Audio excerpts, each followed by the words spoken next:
la dicha eterna, Dios. Oh, si nos congregaremos en la ribera hermosa del río, cuyas aguas vivas divagan del trono de nuestro Dios.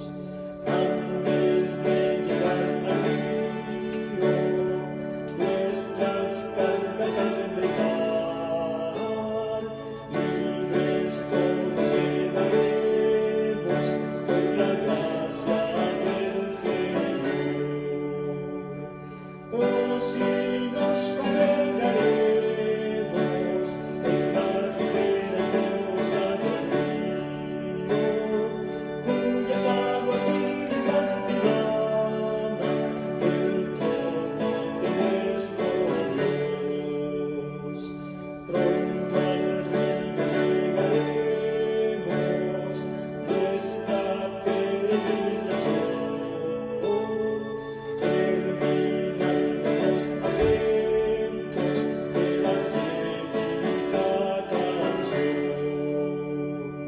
Oh, si nos congregaremos en la ribera hermosa del río, cuyas aguas vivas divagan del trono de nuestro Dios.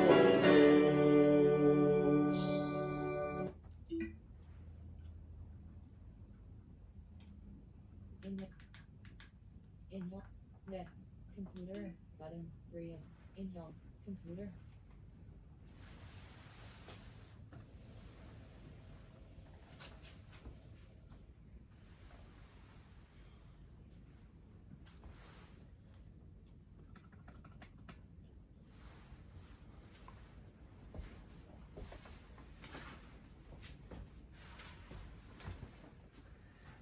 Queremos mandarle un saludo a usted que nos ve a través del canal de la familia. Hoy vamos a pasar un tema muy especial. Y esperemos, ¿verdad?, que no lastimemos a ninguna persona que nos ve a través de este mensaje de hoy. El tema es qué ocurre cuando el esposo muere. La palabra de Dios dice lo siguiente. Vamos a ir a las escrituras para leer el primer pasaje bíblico. Dice aquí en Eclesiastés capítulo 9 versículo 5. Esto es palabra de Dios.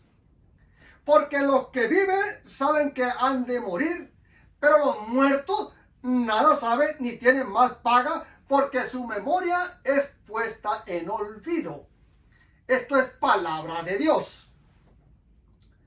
Me ha tocado estar en algunos funerales acompañando a algunas familias que han perdido sus seres queridos. Y pasa algo extraño cuando un esposo, que es un poco grosero, es agresivo, es descuidado con la familia. Cuando muere este esposo o la esposa, se le pone en un altar. El esposo agredió, golpeó a la esposa por muchos años. No le daba de comer. Se gastaba todo el dinero. Andaba la esposa a veces descalza, sin cinco, pidiéndole a papá, a mamá, frijol, maseca, tomate, cebolla, blanquillos, para llevarle algo de comer a sus hijos, porque el esposo, un esposo desobligado, terrible por muchos años, deseando a veces la esposa, pidiéndole a Dios que se lo llevara o que le quitara la vida o que le ayudara a ver cómo poder separarse del esposo. Pero cuando el esposo muere, lo tiene ahora en un altar. Y a veces los hijos le dicen, mamá, papá se portaba mal. Todo se lo tomaba. Te golpeaba. Y ahora tú lo tienes ahora en un lugar muy especial. Vas al cementerio cada cumpleaños de él. O cada día que se te antoja a ti, llevarle flores porque ya se están secando la que le pusiste hace 15 días o 20 días. ¿Qué pasa contigo, mamá? Oh, no, hijo, no te pongas tú en ese plan. Él me quería. Él siempre me quiso. Eso es lo que sucede a veces cuando el esposo muere. Y es un esposo terrible. Hay muchos esposos muy buenos. ¡Wow! Que aman a sus esposas. Aman a sus hijos. Pero hay algunos que maltratan toda la vida a su esposa. Ahora, hay esposas que ya llegaron a 70 años, 50 años casadas con este esposo. Y le dio una vida terrible. Y a los 70 años se separan. Criaba la esposa hasta los 70 años y se separa de él. Y a los pocos meses, 9, 10 meses, el esposo muere. Y cuando llega la noticia a la esposa, rápido, ¿verdad? Invita a sus hijos para que la lleven al lugar donde el esposo estaba viviendo y ahí murió. Y cuando llega ahí con los hijos o con las hijas, dice, pero ¿qué pasa? ¿Por qué esa caja tan barata para mi esposo? ¿Por qué no se le compra un ataúd caro, especial para él? Pero mamá, ese ataúd costó 15,000 pesos. No, eso es lo que tu papi no merece. Tu papi merece lo mejor. Pero mamá, tú ya habías dejado a mi papá. Tú ya lo habías abandonado. Ya se habían separado. Sí, me separé de él, pero por un tiempo solamente. Él ha sido muy bueno conmigo. Miren, vamos a comprar un ataúd. Yo voy a comprar un ataúd que cueste 50,000 pesos. Porque es el último gasto que vamos a hacerle a tu papá. Eso es lo terrible que pasa cuando un ser o un esposo muere. Ahora vamos a ir a la otra cara de la moneda. Cuando muere la esposa y aquel hombre, ¿verdad?, que siempre estuvo humillado con la esposa. Oh, la esposa le decía, mira, voy a salir con mis amigas.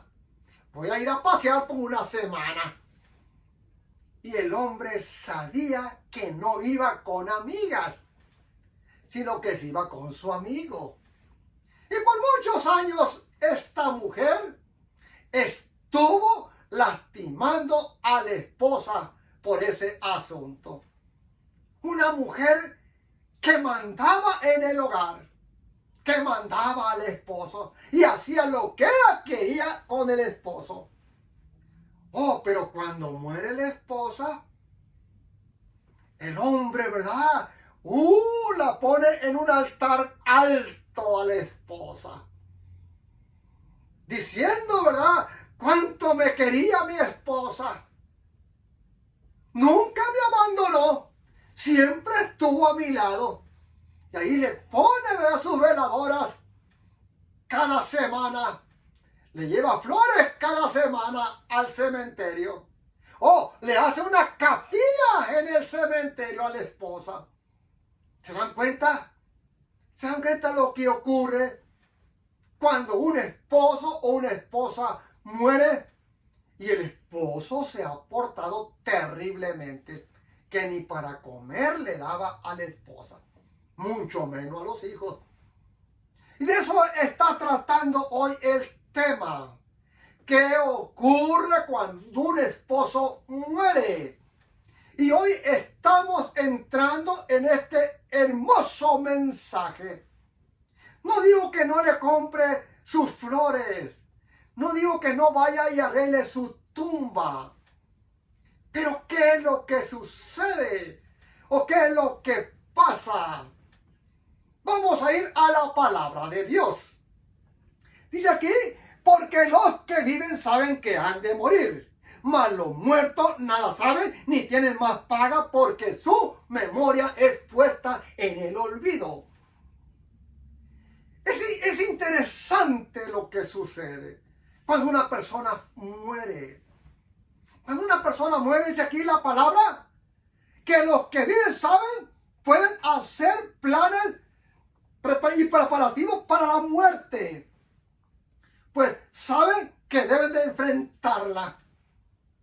Cuando uno está enfermo y sabe que va a morir de esa enfermedad, debe hacer sus preparativos. ¿Cuáles preparativos? Bueno, si tiene usted una casa, una propiedad, debe de elegir al hijo o a la hija a quien va a dejarle usted su propiedad. O sea, en otras palabras, usted hace su testamento. Esos son los preparativos. También puede organizar la forma como quiere usted llevar para ser sepultado en el cementerio. ¿Y cuántas cosas más usted puede arreglar? Ahora bien, vamos a ir al siguiente pasaje bíblico. Dice aquí el mismo 5, pero los muertos nada saben. Cuando una persona muere, ya no sabe nada. Si usted lo entierra, si usted no lo entierra, si usted lo deja ahí solamente en el campo ahí, nada sabe, ni sucede nada en su vida porque su vida ha terminado. Ver Salmo 115, vea la palabra de Dios. No alabarán los muertos a Jah, ni cuanto desciendan al silencio. Los muertos permanecen en un sueño inconsciente sin percibir nada de lo que ocurre en la tierra ni en el cielo. Los muertos nada saben. ¿Se dan cuenta? Pero hay esposas que tienen que ir cada mes al cementerio, a llorarle ahí, a pedirle perdón, a pedirle su ayuda, porque piensan y creen que su esposo la está escuchando. ¿Se da cuenta? Hay mujeres que tienen 55 años y que bien se pueden volver a casar. Oh, pero no se casan porque su esposo la está viendo desde arriba, desde el cielo, porque es la creencia popular de hoy. Que cuando una persona muere y si es muy malo, se va al purgatorio. Y si es terriblemente malo, se va al infierno. Y si es bueno, un santo, se va al cielo. Esa es la creencia popular. Por eso es lo que hoy sucede con muchas personas que creen que su esposo la están viendo. Ahora bien, vamos a ir nuevamente al 5. Pero los muertos que nada saben. Lea Salmo 115, 17. No alabarán los muertos a Jah, ni cuanto desciendan al silencio. Esto es palabra de Dios. Los muertos permanecen en un sueño que inconsciente, sin percibir nada de lo que ocurre en la tierra ni en el cielo. Los muertos nada saben. Esto es palabra de Dios. Que la persona que muere nada sabe. No la están viendo. Hay esposos que a veces creen que si ellos buscan una nueva relación, su esposa se va a enojar y que lo está viendo desde el cielo y que le va a mandar un castigo si él busca una nueva esposa. Eso es lo que creen a veces muchas personas. Ahora bien, vamos a ir al mismo versículo. No tienen más paga. No hay ninguna paga. No es una referencia al pago eterno, ya sea la muerte para los impíos. Apocalipsis 20, 11 y al 15. Ahora bien, la inmortalidad para los justos tampoco. O la inmortalidad para los justos no. Primera de Corintios 15, del 51 al 54.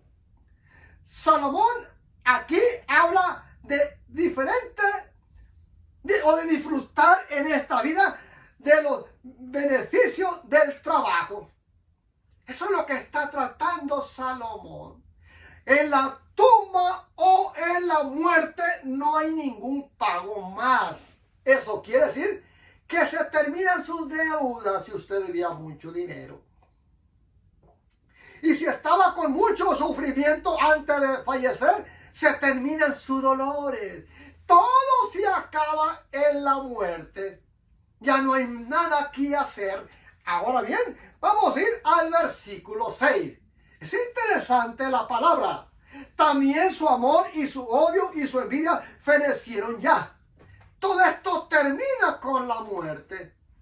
Ya no hay rencor.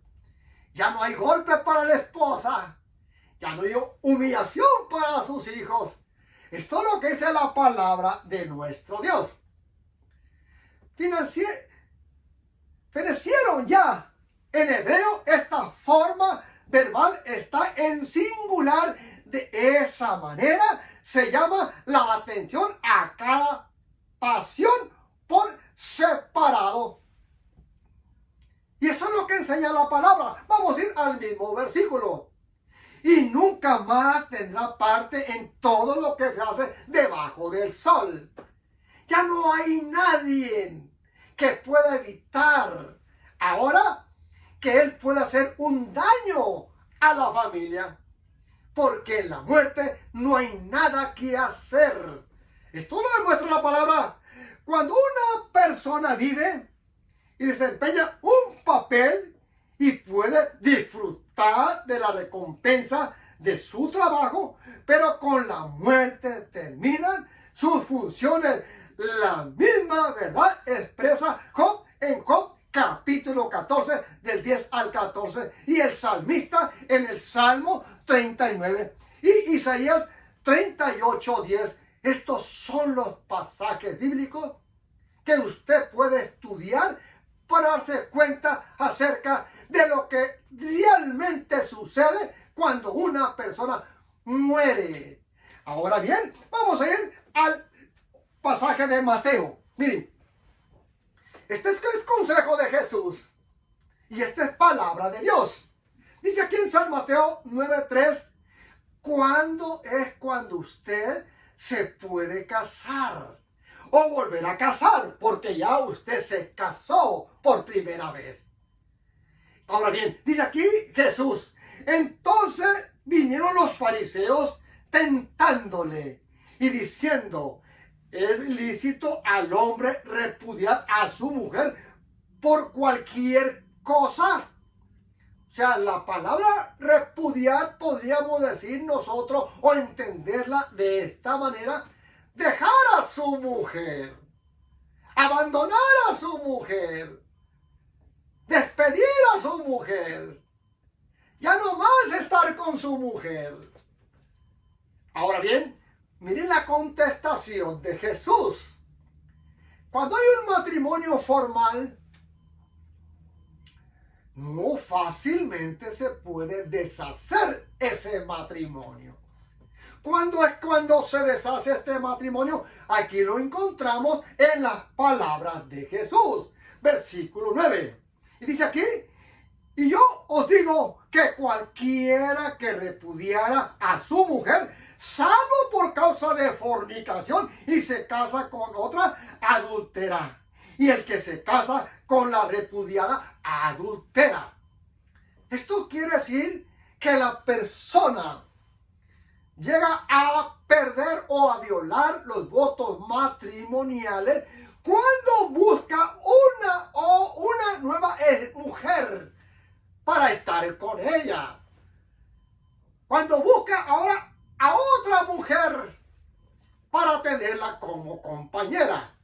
Es cuando los votos matrimoniales se terminan.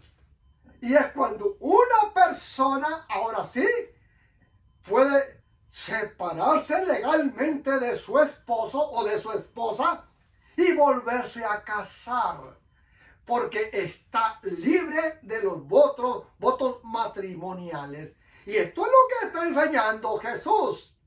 Cuando usted lee en San Mateo 19, perdón, aquí está una equivocación, no es 9, es 19.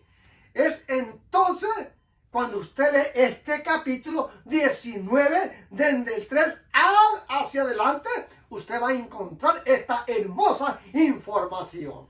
Y esto es lo interesante de Dios. Esto es lo interesante de la palabra. Dice aquí que es cuando usted queda libre de los votos matrimoniales, cuando usted ve que su esposo le es infiel, o cuando el esposo ve que la esposa le es infiel. Es cuando, ahora sí, usted se puede volver a casar y no comete ninguna falta ante Dios.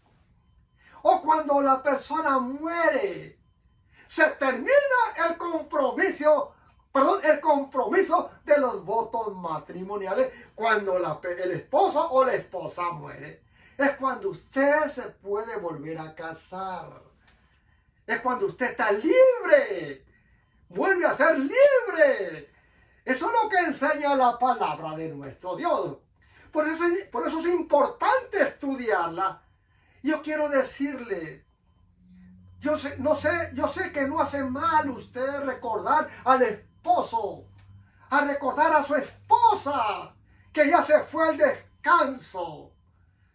Es muy cierto, ¿verdad? Fue su esposo, fue su esposa, pero ya ella está descansando y usted está libre. A veces piensa la mujer, anoche estuve soñando mi esposo y me está llamando que me vaya con él. ¿Se dan cuenta?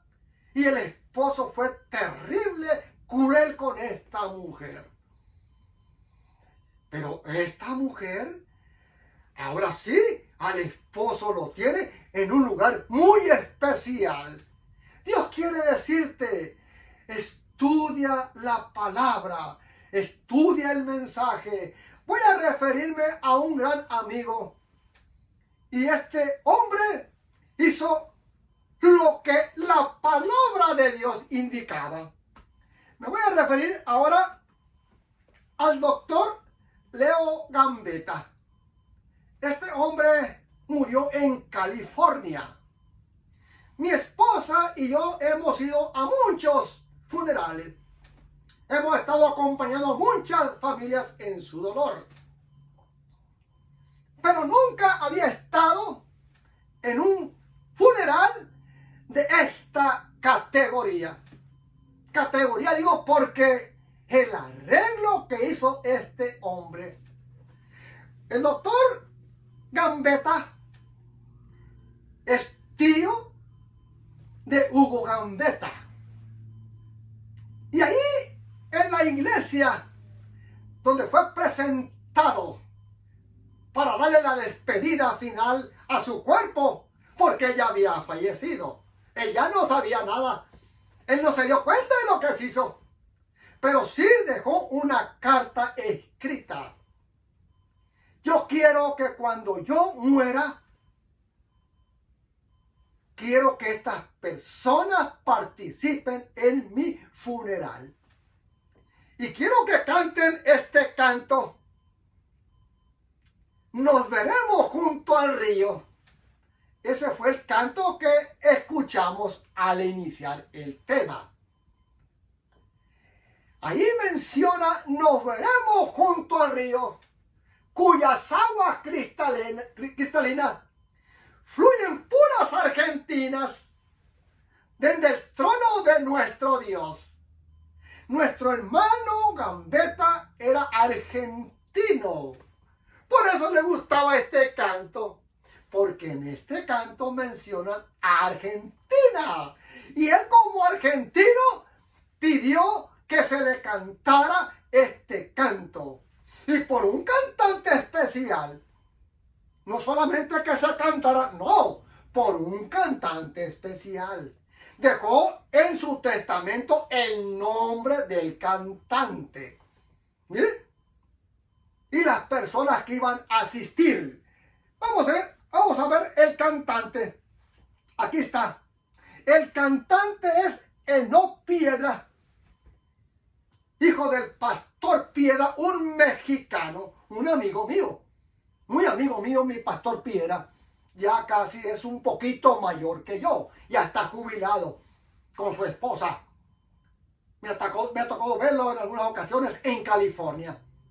El hermano Gambetta en su testamento puso: quiero que este joven participe cantando Nos veremos junto al río. Y ahí está Enoc Piedra cantando ese canto especial que nuestro hermano pidió antes de morir o lo dejó escrito en su testamento. También quiso que asistieran a su funeral estas dos personas, el pastor Richard Dena y el pastor Jorge Soria. El pastor Dena fue mi secretario. Yo trabajé algunos años para la Conferencia del Norte y él era nuestro secretario. Y ahí estuvo en el funeral de nuestro hermano Gambetta. Esta es la iglesia. Esta es la iglesia donde se llevó el cuerpo de nuestro hermano Leonardo Gambetta. Y ahí estuvo el hermano Hugo Gambetta con sus muchachas. Yo estaba a un lado con mi esposa y él estaba al otro lado con sus hijas. En la fila primera yo estaba y él estaba en la fila segunda. Y ahí estaban las personas, las bancas que estaban siendo ocupadas por las personas que estábamos asistiendo a este funeral. A mí me tocó tomar estas fotos. A nadie se le permitió tomar fotos, solamente a mí se me permitió tomar fotos. Y estas son las fotos que fueron tomadas dentro de la iglesia. Ahora miren, eso decía su testamento. Quiero que asista el pastor Richard Dena como nuestro secretario y amigo y familia. Y el pastor Jorge Soria como un gran hombre de nuestro Dios. Yo quiero que él asista a mi funeral. Pero el mensaje fue dirigido por el pastor Milton Peverine. Es predicador de la voz de la esperanza. Me tocó saludarlo.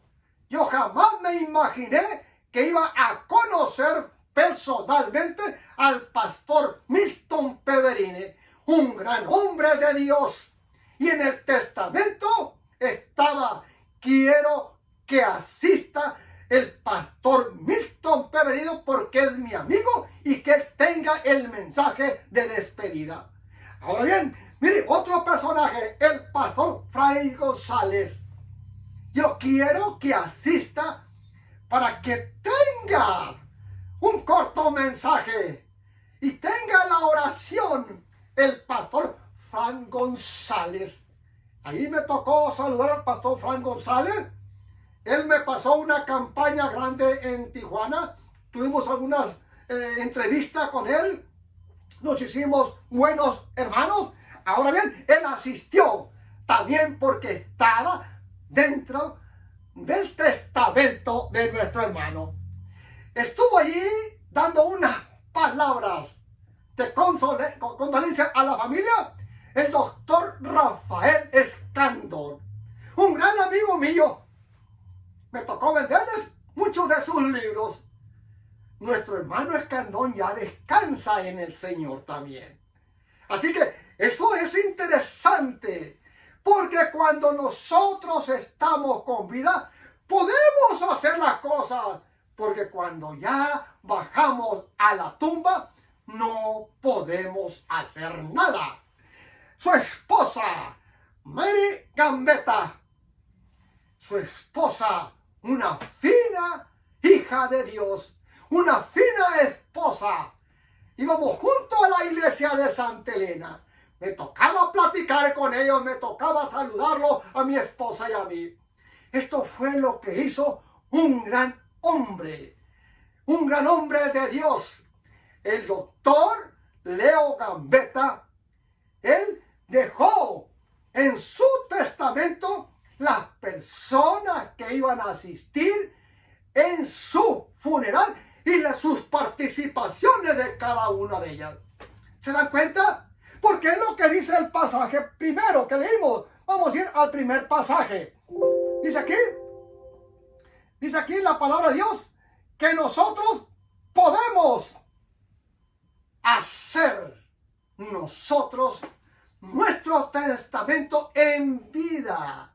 Porque cuando ya llega la muerte, no hay nada que hacer. Yo quiero decirte en esta hora, no es que yo esté en contra de que usted, mi hermana, de que usted, mi hermano, ya no recuerde a su esposa. No. Pero usted debe de entender que ya las cosas han cambiado para usted. Y que el esposo o la esposa que ya falleció ya no tiene nada que hacer. Eso es lo que dice la palabra de nuestro Dios. Eso es lo que dice el mensaje de nuestro Dios. Quiero terminar con esto. Yo estaba trabajando en California, en uno de los pueblos de California, Enwis. Y estaba yo viajando al hogar de nuestra hermana Elena. Y nuestra hermana Elena me dice: pastor, hay una amiga en el trabajo que tiene muchos problemas con su esposo. Y es terrible lo que pasa. Yo quiero que la visite. Y le hablé de usted. Y dice que ella quiere verle a usted y a su esposa, porque necesita un consejo. Bien, hicimos la cita. Vamos al hogar de esta joven. Una joven de unos 29 años. Llegamos a su casa. Nos sentamos, comenzamos a platicar. Y lo que esta mujer comienza ahora a decirme, después de que platicamos algunos minutos, me dice: yo quiero que usted me dé un consejo especial. Oigo, adelante, ¿cuál es su problema, mi hermana? Mi problema es que mi esposo es un esposo terriblemente desobligado. No me da $1 ni siquiera para los alimentos. Y siempre se ha aprovechado de mí. Ahora tuve yo que trabajar, porque ya la familia ya no me ayudaba. La familia pues los consejos de la familia es que yo me separe de él. Y yo no había tomado la decisión, hasta hoy estoy tomando la decisión. Porque veo, ¿verdad?, de que todo se lo toma con sus amigos. A mí me tiene solamente para que le haga los alimentos, le lave su ropa y muchas cosas más. Pero él a mí no me da ni siquiera ni un centavo para los alimentos. Yo quiero que me ayude. Y le digo: ¿y en qué forma quiere que yo le ayude a usted? Oh, ya tengo un plan. Y el plan que tengo es que usted me ayude a orar para que Dios se lleve a mi esposa a México. Que lo deporte, que lo agarre migración, que ya no vuelva más aquí. día más.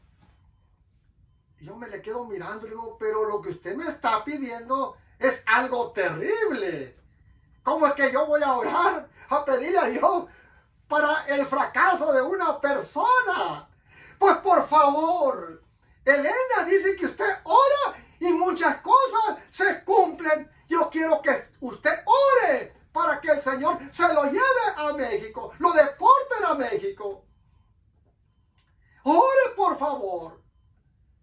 Le digo a mi esposa, pues, me estás pidiendo algo muy duro o no estás pidiendo algo muy duro. Pero vamos a orar, pues. Vamos a orar para que el Señor intervenga, pues, en este caso. Nos arrodillamos, le pedimos al Señor, Señor, yo no quiero tal cosa para este joven. Yo sé que tú lo puedes cambiar. Yo sé que tú lo puedes transformar. La esposa no me ha pedido tal cosa. Ella me ha pedido que oremos para que sea deportado, lo tome en migración y lo mande a México. Oramos y nos fuimos. El día sábado, fin de semana, domingo, este hombre, como siempre lo hacía, fueron a Santa Elena con los amigos, se tomaron todo el cheque y cuando ya anoche venían para arriba, para el pueblo de Engui, sufrieron un accidente en la subida para Engui. Un choque y ahí quedaron en ese accidente. Inmediatamente, en unos minutos, llegó la patrulla y todos a correr. Cuando el accidente, pues todos corren, porque ninguno de ellos pues tenía papeles. Así que corren para la montaña a esconderse entre los árboles. Y llegó la policía, ve el accidente, habla con el dañado, con el perjudicado. Y dice, ¿qué pasó? Y la gente del carro que te chocó, ¿dónde está? Pues ahí agarró para el monte. Corrieron. Y la policía comienza a buscar por todas partes. Y a ninguno de los cuatro o de los que iban en ese carro solamente agarraron a la esposa de esta muchacha. Por allá lo agarran y lo encuentran y lo agarran. Entonces andaba todavía, pues, un poco atarantado por el alcohol. Se lo llevan a Santa Elena, lo mandan a Napa y a los 2-3 días lo agarra a migración y lo bota a México. Lo deporta a México. Así que la mujer, cuando escuchó eso, la mujer se puso feliz. Feliz porque el esposo ya estaba en México. Dios contestó la oración de esta mujer. Pero al mes, esta mujer escuchaba el teléfono y el esposo le hablaba. Al mes, esta mujer hizo un gran sacrificio, pidió dinero y lo manda a traer de México nuevamente, pagando una suma grande de dinero. ¿Se dan cuenta, hermanos? ¿Se dan cuenta? Esta mujer pidiendo, yo no lo quiero, que lo deporten a México, que se vaya de aquí. Y ahora esta mujer lo estaba trayendo nuevamente al hogar. Es terrible lo que pasa con el ser humano. Es terrible lo que pasa con nosotros. En esta hora yo quiero decirte que este mensaje pueda servir para que tus ojos se abran y te des cuenta que tu esposo no se aparece, ni mucho menos te invita que tú lo sigas, ni mucho menos este esposo puede ayudarte desde el cielo. Cuando la persona muere, ya no tiene nada que hacer en esta tierra. Que Dios te bendiga y te guarde a ti y a tu familia. Señor bendito, te damos gracias porque tú eres bueno con nosotros. Gracias por tu Santo Espíritu. Padre Celestial, ayúdanos y que podamos aprender más cada día.